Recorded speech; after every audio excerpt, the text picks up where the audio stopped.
So before we start, I wish to acknowledge the people of Kulin Nations on whose land Monash University is positioned. I pay my respects to their elders, past and present. Okay, before we start, just a small housekeeping item. So please ask your questions for the speakers via the Q&A button at the bottom of the Zoom window. And these questions will be answered at the end of the speaker's presentation. The chat session has been disabled, so questions must be sent through the Q&A. Okay. So now I would like to welcome our speakers today. We have two great speakers today lined up, Dr. Shenjun Zhong and Dr. Monash Biomedical. Both of them are excellent experts in machine learning for medical imaging. They know very well the fine ingredients in deep learning models and their applications. Our first speaker is Dr. Shenjun Zhong. Shenjun is a research fellow and an informatics officer at Monash Biomedical Imaging. Shenjun is really an expert in deep learning models. His research includes reinforcement learning and federated learning and their applications in medical imaging in general. Our second speaker is Dr. Monash Biomedical. Monash is a research fellow at Monash Biomedical Imaging. His experience in both MRI physics and deep learning models. His research focuses on deep learning applications to all sorts of MRI tasks, including MRI data acquisition, image reconstruction, and broadly other computer vision tasks. So welcome Shenjun and Monash. So Shenjun will present first and Monash. Without further ado, I will pass on to Shenjun. So Shenjun, I will stop sharing my screen and you can take over. Thank you. Yep. Thank you, darling.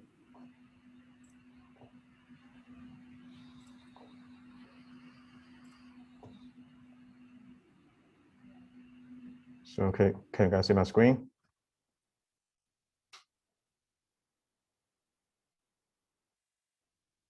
So the screen share is okay, or? Yeah, I can see that, yeah. All right, cool. All right, let's get started then.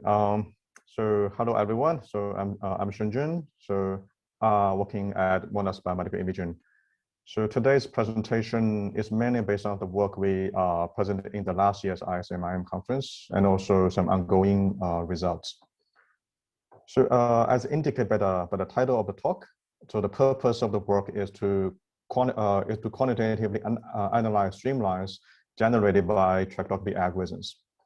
So the approach we are taking is to find a great embedding. So it's an embedding. Then convert the streamlines to feature vectors. And then we can do a bunch of analysis to analyze the streamlines in either single subject or group level studies. So before we actually talking about neural imaging stuff, so I just take one of the most widely used technique, word-to-vec. So as an example, so it may be more intuitive to the audience. So and we apply the similar concepts into streamline analysis. So basically, what the word-to-vec does is to convert each word, technical word, into latent vectors. And one of the interesting findings is that those words are tightly related to each other in terms of semantics, so which are also close in the latent space. So for example, in this case, the name of the nation and its capital city, they are pretty close to each other in the latent space. So this embedding technique have also like improved dramatically the performance of downstream NLP tasks like semantic analysis and etc. So it's the application in natural language processing. So we adopt a similar approach, but apply in the streamline analysis problems. So here I'm showing sort of a common pipeline for processing diffusion weighted data. So which includes diffusion with image acquisition, so particularly with multi-angular information. And then we will do orientation distribution modeling. So for example, using sulfuric harmonics-based methods like CSD. And then we perform a tractography just to generate the streamlines. And after that, finally, we can just take in the streamlines and we can do a bunch of analysis like graph-based analysis, or we can do correlation analysis based on templates. So one of the problems that we are actually interested in is to do streamline structure decomposition. So say assume, so in this slide, as you can see on the left, assume we have a whole brain tractography, so which is down. So you get a bunch of streamlines of the whole brain. Then if you want to study the substructures, so usually decomposition needs to be performed either by a template or other methods to obtain major bundles. So for example, the cortical spinal tract and etc. So what about if I want to go finer or go to small to explore unknown structures? It will require to decompose the bundle, say for example, the CST into the left and right side. But if we want to study the right side of the cortical spinal tract, then we have to know what the substructure it has. So the key here is a method. We're looking for methods to do streamline decomposition. So let's just simply form the question like this. So a streamline can be described as a series of positions, X, Y, Z, and N is the length. So in this case, P0, P1, P2 up to Pn is one streamline. And we assign a label to each streamlines. So in this case, the label is referred to as different bundle types. So in the scope of machine learning, the solutions can be either supervised or which form as a classification problem. So assign the streamline to a fixed number of predefined groups, or unsupervised. So then which will be involved two steps. The first one is to embed the streamlines into a latent space. So getting the streamline into vectors, and then perform various machine learning algorithms. As recently, neural nets, so neural networks are adapted for classifying streamlines into predefined bundle types. Some work has been done, like using multi-level perception or CNNs as supervised learning tasks. So on the other side, so for embedding-based approach, so the conventional methods explicitly design, say, spatial distance functions and anatomical similarity measurements just to manually engineer the features. So the features are then used for downstream tasks like clustering or general analysis. So in our work, so we apply a sequence-to-sequence autoencoder to perform streamline embedding. So we're using LSTM, so long short-term memory LSTM in short. So as a basic building block for the autoencoder. So LSTM is a type of recurrent neural net. So it has a feedback connection or the hidden state, so just to encode the temporal or the sequence information. So this building block or the LSTM cell is pretty widely used in to process sequence of data, like in computational linguistics or functional MRI. So in the previous slides, so we've defined the LSTM. So given the LSTM as a building block, so we use that to build a sequence-to-sequence model. So a sequence-to-sequence model by its name, so taking a sequence as inputs and then output another sequence. So it's sequence and to sequence. So, and the hidden states, as you can see from the figure, the middle yellow box, the hidden states between the encoder and the decoder is the latent features. So in streamline embedding, so we take the first half of the streamline. So we have a streamline and we cut into half. So the first half, so we feed that into the encoder and ask the neural nets to predict the second half. At the end, the encoded value or the hidden state is the latent representation of the streamline. So in terms of machine learning problems, we use the data. So we have different data. So the data set we use is the simulated data from ISMI 2015 tractography challenge. So it has 25 predefined bundle types. In total, about 200K streamlines. We split them into 80% for training and 20% for testing. And the mode architecture we use is a very basic one. So we use one layer LSTM for encoder and also for decoder. So both has 128 hidden units, so which is the most basic architecture. And the best size of 128 and other hyperparameters are also standard hyperparameters. So we trained the sequence-to-sequence model from scratch. So during training, we try to learn our LSTM encoder to predict, give in the first half and predict the second half. At inference time, so we only use the encoder to embed the unseen streamlines. So with any length, so the streamlines can be any length, and we convert. So we use the encoder to convert those streamlines into fixed length feature vectors. So they any length streamlines can be converted into fixed length vectors. So in this case, what you can do after getting the feature vectors, so you can do many analysis. So in our case, we can do a clustering. So we can take so we can clustering in the latent space, and then we can correspondingly we can cluster the streamlines into different groups. Okay, I'm showing you about a bit of applications and results. So as shown in the previous slides, so after model is trained, so we take the encoder to embed all the streamlines on the left, so into corresponding latent vectors. So in this case, we convert each streamline into a 128-dimension feature vector. So in the latent space, we can do, say, streamline clustering, or in other words, getting multiple groups of streamlines, or measure the distance, and or find similar streamlines. I will give you more detail in the next slide. Okay, so the first the first simple test. So we're getting started with a simple test, right? So which takes a bundle that have symmetric structures.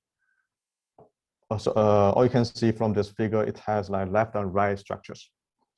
And we're using a clustering algorithm, just a basic clustering algorithm, to see whether the streamlines can be separated into two parts, left and right parts. So in this case, we are using the k-mean, so which is basic algorithm. The results show that most of the symmetric structures can be perfectly clustered, like the alternate class, this one, and it can be separated into left and right clearly. And also other parts as well. However, not every structure can be separated. Like the single limb is not separated into left and right correctly, and the other parts are also failed to separate from left and right. But as you can see, most of the parts, the symmetrical parts, can be separated. So we further try to explore the latent space by projecting from 128 dimension into 2 dimension, so using t-SNE. So t-SNE is a dimension reduction technique like PCA. So it is quite clear that even with 2 dimension, so we reduce the feature vector between anterior commissures and posterior commissures. So they can, so in this 2D dimension, so the blue dots are anterior commissures, and the red dots are posterior commissures. So they are clearly separable. And we did the same thing to the cortical spinal tract. So so as you can see, the blue and red dots corresponding to the left and right side of the cortical spinal tract. And then we further try to cluster streamlines on the entire left hemisphere, so but excluding the corpus callosum. In this case, we try to cluster into 10 groups and map back to the real bundle types. So the methods achieve a reasonably good results. So you can see the major bundles like the oscillate fasciculus, cortical spinal tract, and so on. So they are directly just decomposed. While the other clusters contain partial structures from like 2 parts.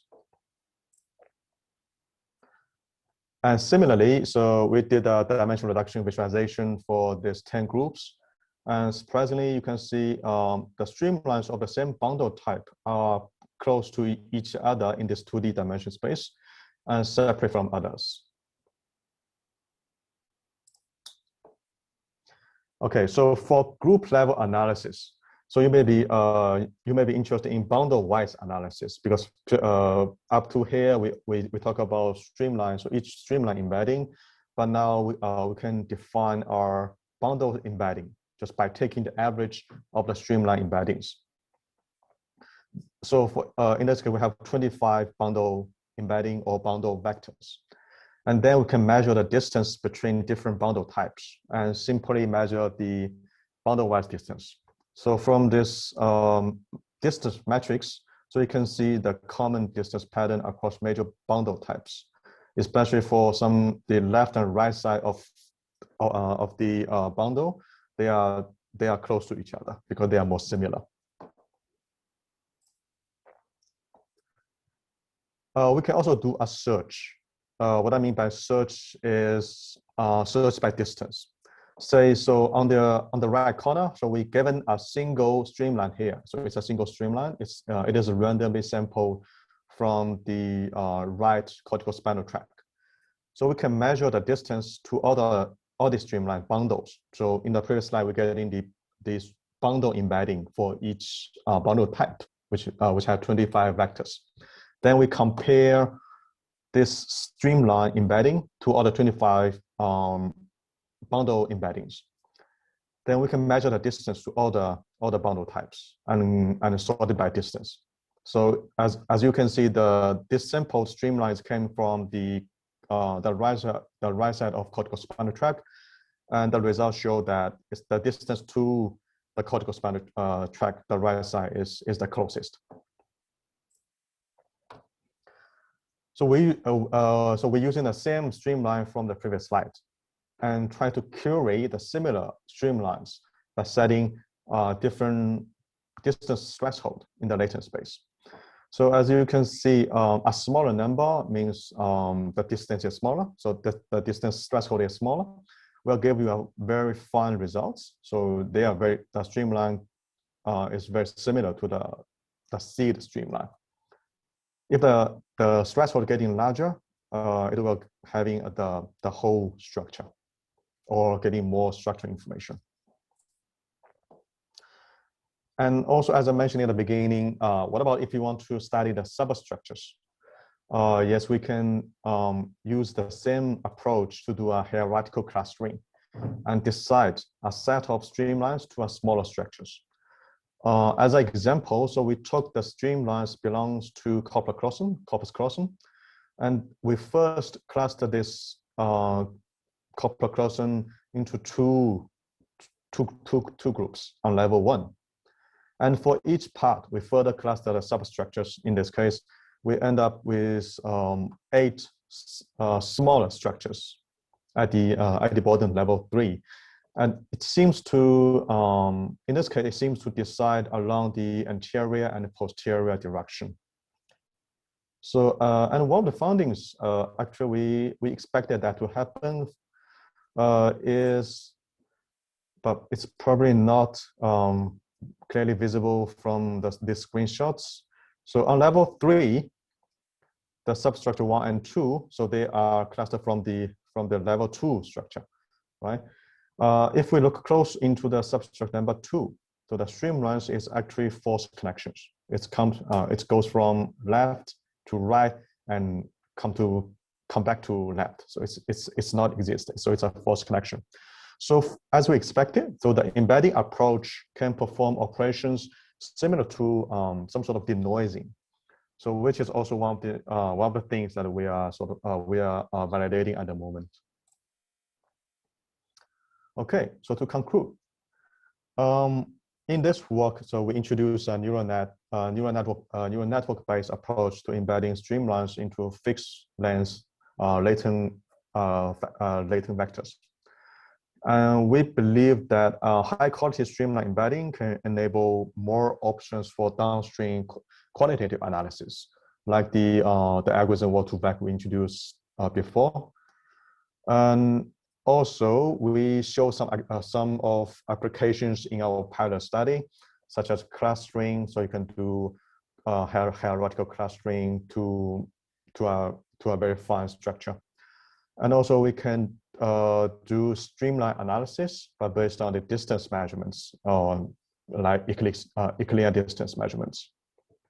And a bit of ongoing work what we are doing right now is to validate the methods on human connecting real life data sets, because the current data sets we are using is simulated data sets.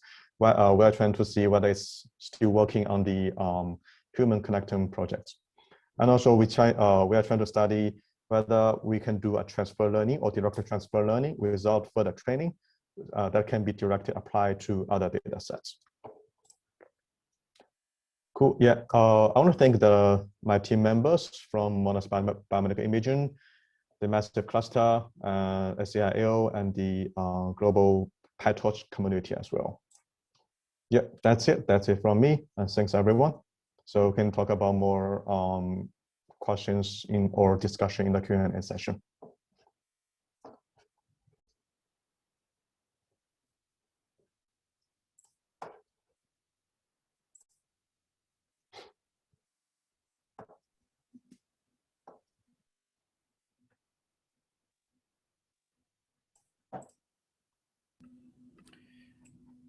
Thanks, Shenjun. We'll leave the Q&A session at the end. So now we have a presentation from Kamlesh. So Kamlesh, do you want to go now? Yeah. Can you share your screen? Thanks. Yeah, sure.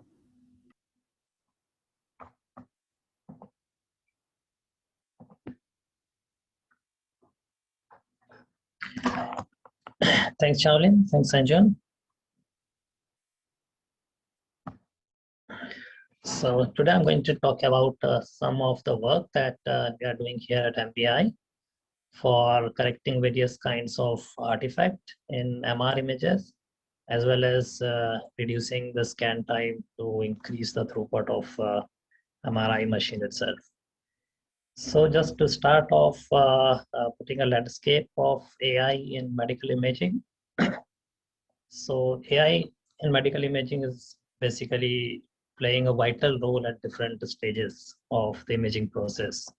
Even it starts at the time of consultation, where AI can assist in the doctors for looking at the history of the patient and recommending a proper prescription. So once the doctor has recommended and scanning for a patient, it could be an MR scan or it could be a CT scan or other kind of any medical imaging modality. The patient goes to an imaging center for an acquisition. At the stage of acquisition, there are various aspects in which AI can assist. For example, patient planning. Patient planning is the process where radiographer usually selects the slices and the anatomical location of the region to be scanned. That could be automated using the AI so that they don't have to spend a lot of time in doing that repeated job. Similarly, AI can also assist in reducing the scan time by making the sequences faster for MRI and also for correcting various sorts of artifacts in the images. So today we are going to look more into the acquisition side of the medical imaging. Once we have the image from the scanner, then the number of application exponentially increases, and then we can have various sorts of image analysis, which could assist a radiologist, for example, brain tumor segmentation or detecting diseases from the X-ray images. And recently also COVID-19 could also be detected from the X-ray images. So there are many applications for the image analysis field, but today we are going to talk more onto the acquisition side. And I'm going to talk about two applications. One is the artifact correction, specifically looking at the motion artifacts, and fast imaging technique for accelerating imaging scans. So just to give a brief introduction about the problem of motion. So you can see here one image where if the patient did not move, you'll have a very high quality image without any kind of artifact, and you can see various structures of the brain. But if during the scanning, patient moves, you'll have images which look something like this, where you have various sort of artifact, mostly ringing and blurring kind of artifact, and all the regions of brain are not really clearly visible. So this tends to happen more on certain class of patient. For example, elderly patient, if they are sick, kids try to move a lot during the scanning. So we get these kind of images. If the patient makes more severe motion, you'll get images with a lot of posting artifact too. So this is also one of the real case. So we thought, can we really use AI to remove these kind of artifacts from the images? But because looking technically, you have acquired all the data and you're not missing really the information. But because the acquisition, at the time of acquisition, it was the image was taken at different orientation. That's why you see this kind of artifact. So we try to use AI to actually remove these kind of artifacts. And the way to do is training process. So what we did is we took an image which is free of any artifact, and using the concepts of MR physics and image reconstruction, we can simulate some motion parameters closely to the way the patient would move during the scanning. And then we can create images which looks degraded with the motion artifact. So we use this degraded images to train a deep learning network, which will reconstruct some images. And then we also have a reference image and a degraded image. You can always take an error of that image, use this error to back propagate to the network, and we do it for a number of times for thousands of images and differently simulated random motion parameters. So what happens in the end, that at the end we get a network which has already been trained to actually identify motion artifact in the images and is able to remove those motion artifacts.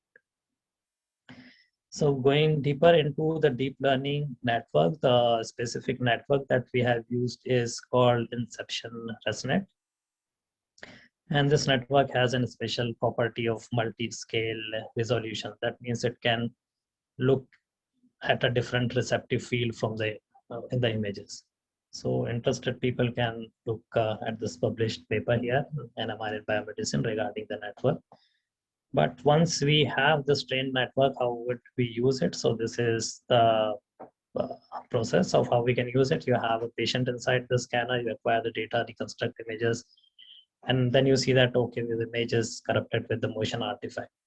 Now, the one thing you can do is you can ask the patient to remain in the scanner and then perform a rescanning and hope that the patient does not move again. Or instead, you can use our deep learning trained motion correction algorithm, which will take this image and then gives you a beautiful image which is not corrupted with any kind of motion artifact. So we use the trained network on various different cases and it performs some experiments. So this is the first experiment, which is the simulated case. So in here you have in the first row is motion simulation parameters, rotation and translations on all three axes. In the second row, we have a reference image. And in the third row is the image corrupted with motion. So these are simulated images.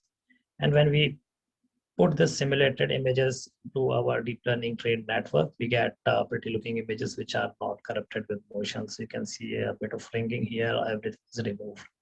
In the bottom of these panels, I'm showing the structural similarity, which is showing that quantitatively, these images are more closer to the reference image compared to the artifact images.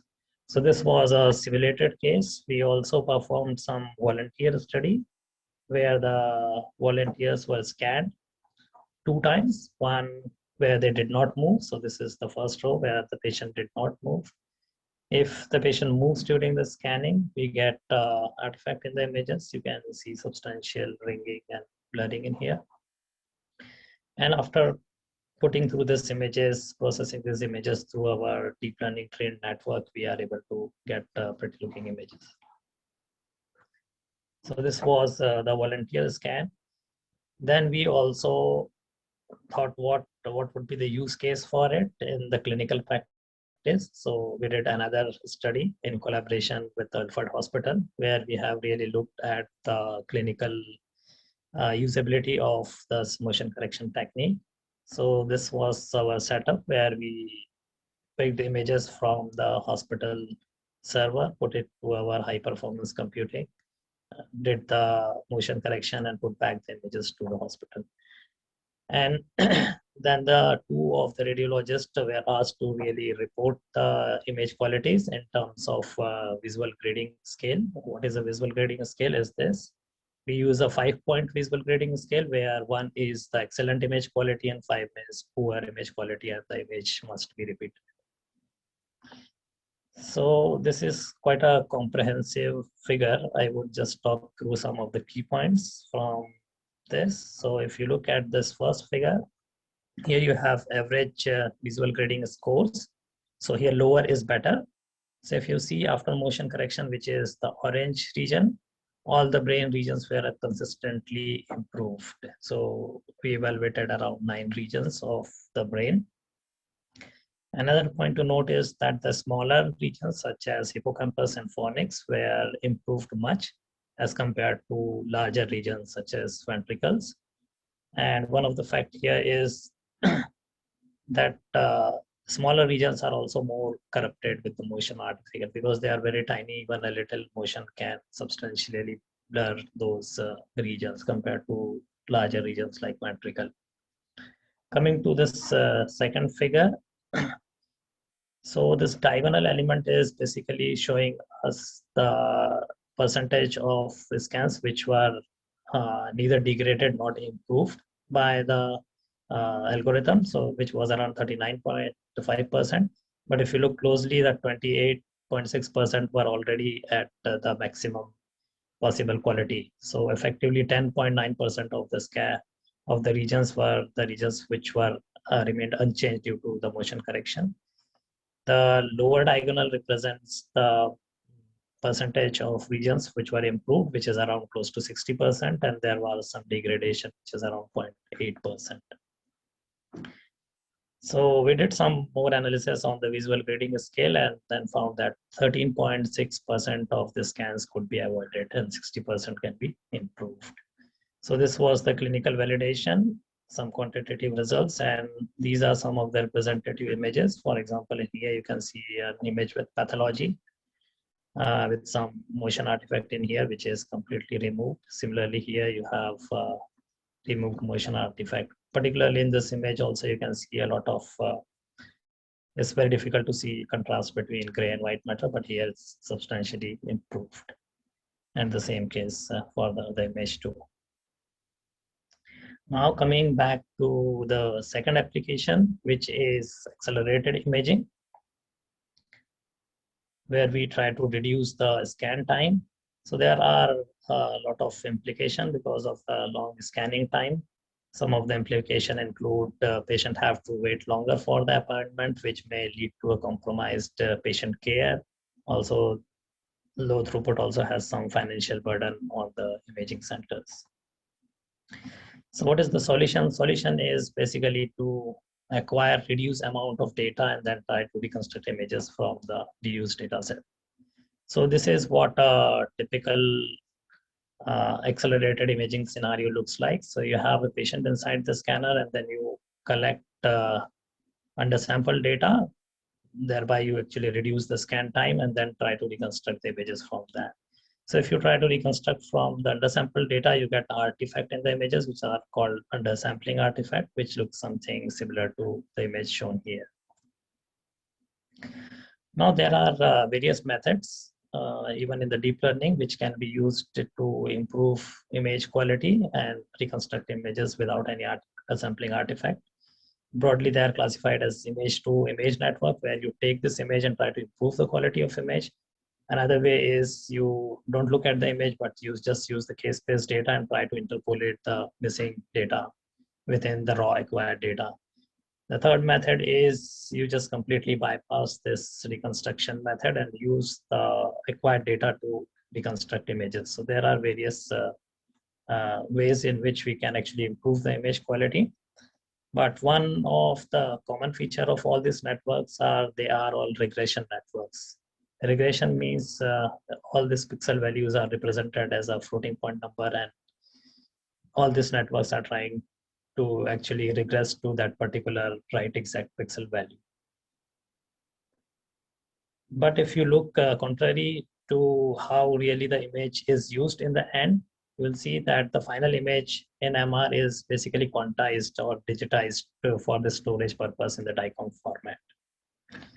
So we ask the question, is it possible really to reconstruct imaging in the final format in which they are going to be stored, which is the quantized format? And then we came up with this network, which we call it a pixel classification network. So here is how it works.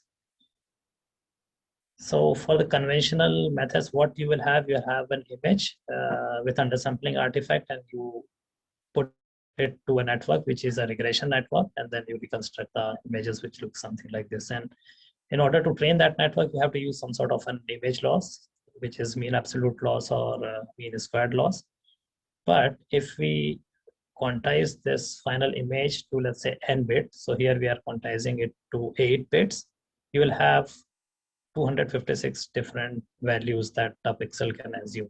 So instead of really regressing the input values to that particular value, you can classify the input pixels into one of those 256 different levels, because finally the images are going to be stored in a quantized format. And then we can use a slightly different loss function, which is a probabilistic loss like cross entropy or K divergence.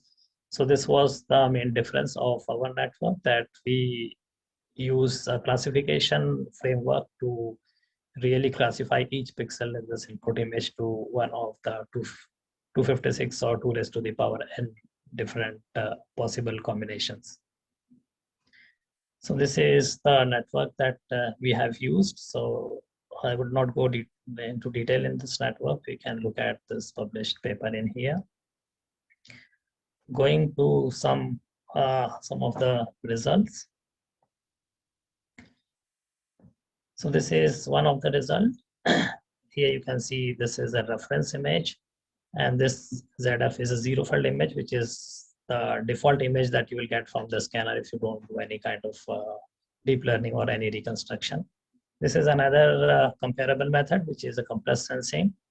And this one is deep learning regression method, and this is our deep learning classification methods. We can see a substantial improvement at the edges, and in terms of also SSIM score, our method performs much better compared to the other methods. Another advantage of our method is the robustness to the noise. So if we put an additional noise to the input image, some of the methods performs really very poor.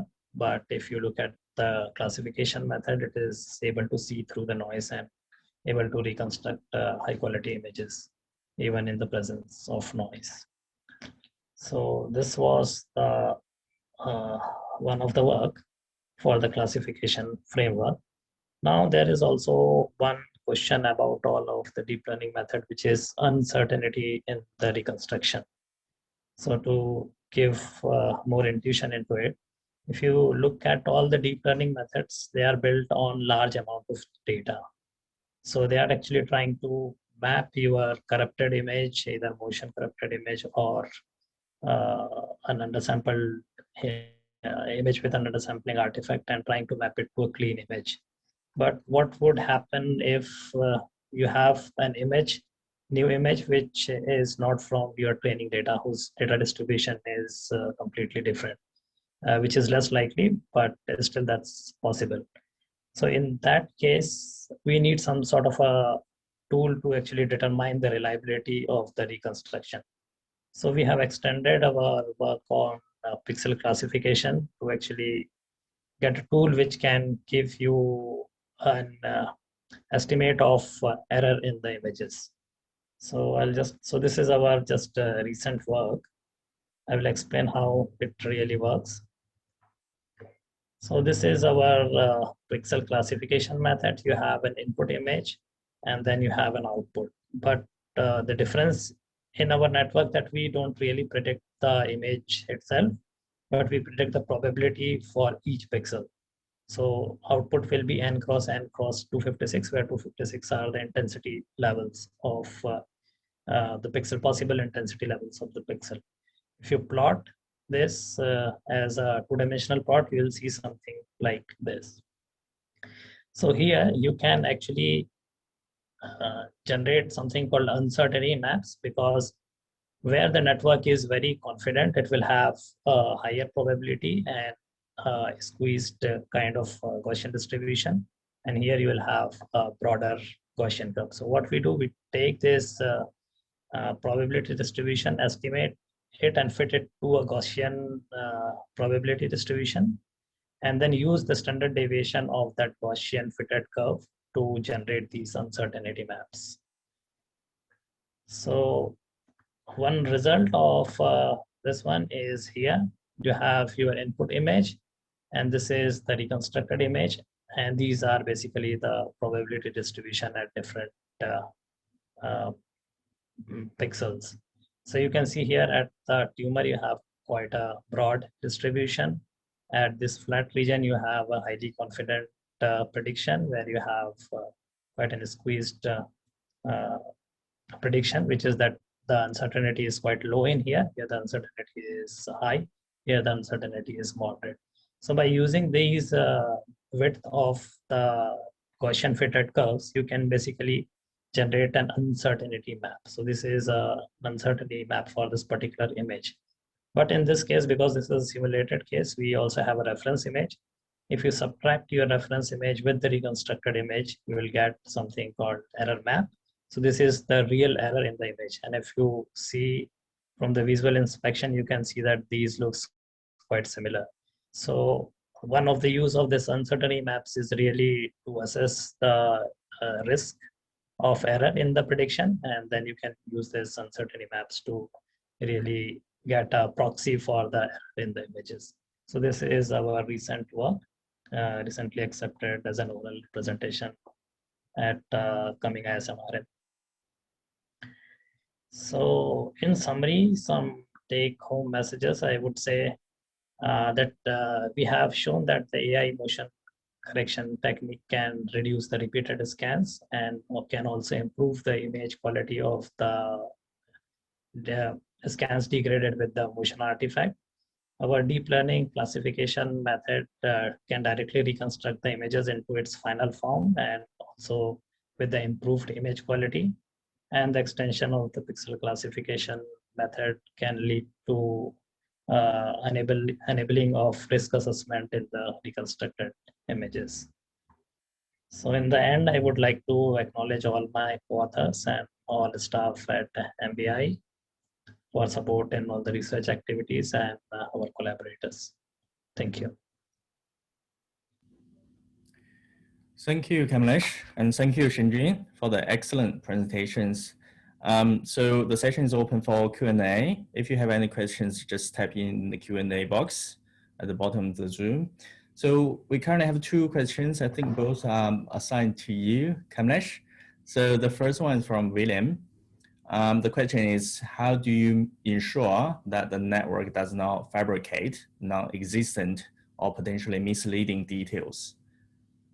I think your uncertainty moved to that direction, but perhaps you can just elaborate. So that's a pretty good question, and there is no unique answer to that. And it's something which is a hot research topic at the moment.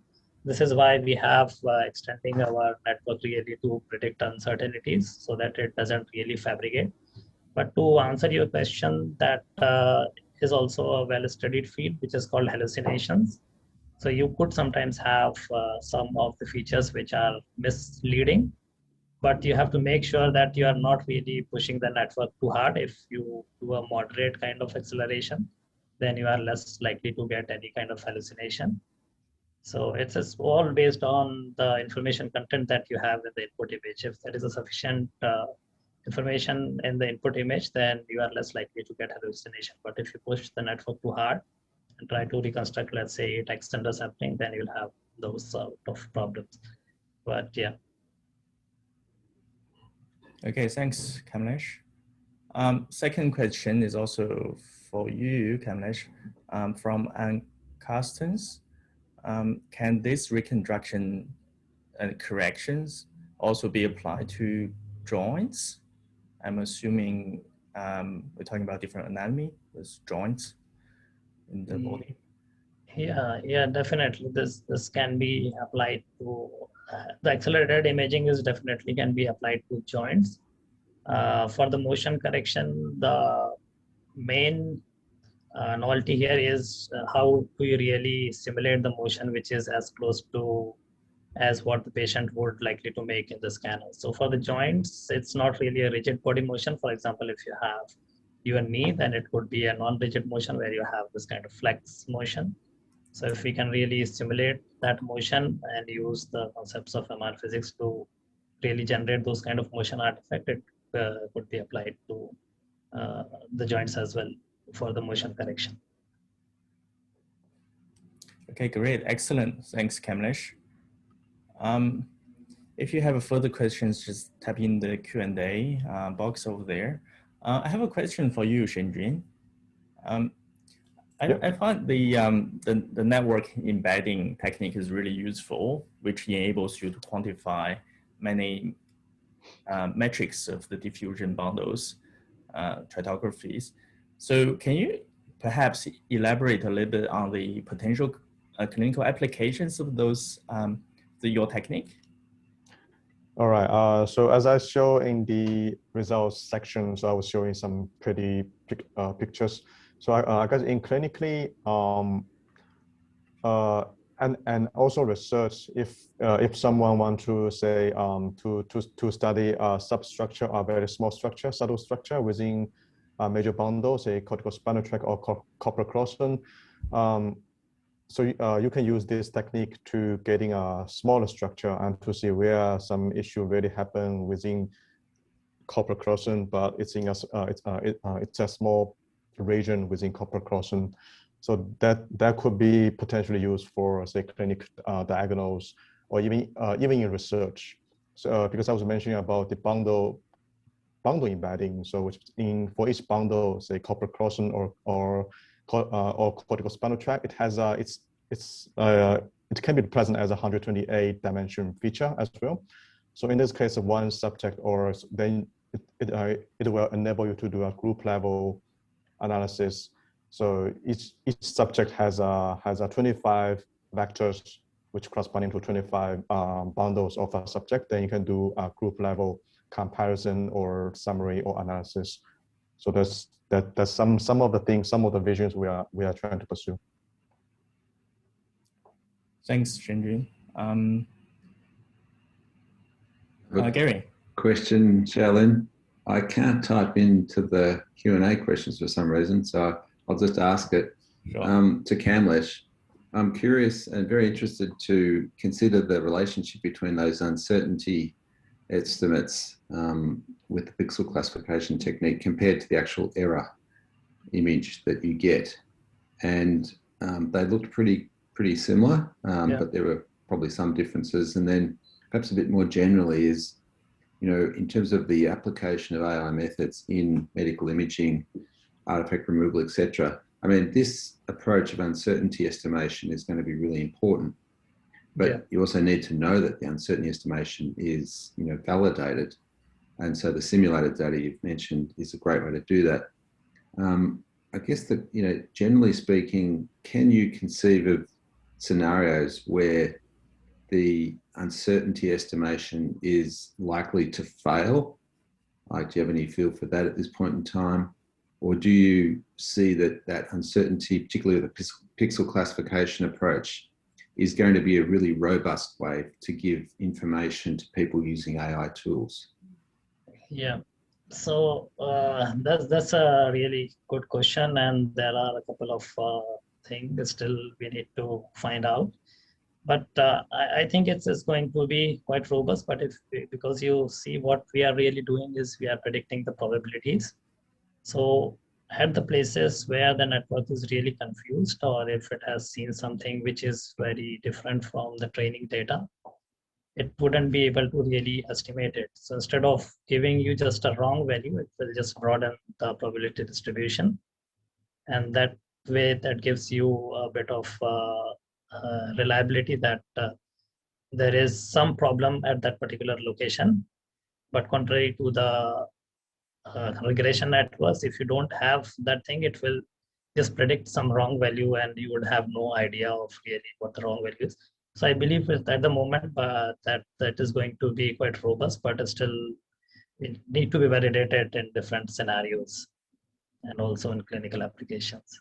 And do you think, just a follow-up question, do you think it's possible to simulate clinical data sets or simulate data sets which would sort of adequately simulate clinical imaging, indications or lesions or abnormalities in clinical images? Yeah, I think that there are some tools where we can really can simulate, because it's more based on the MR physics. Definitely, there is a way to simulate those kind of tumors and other kind of artifact in the images. But the simplest method would be we just randomly simulate something in the images and then try to see if you are really getting uncertainties in the network. So that's the test I still need to do, but still it's a question. Thanks. Okay. Well, let's thank our speakers again. Excellent presentations. So this concludes our seminar. Just before you go, our next seminar is with Associate Professor Andrew Zaleski and Dr. Yan Tian. They will look into large-scale brain mapping. So the seminar is on 1st of April. So welcome to join in, everyone. Thank you. Bye.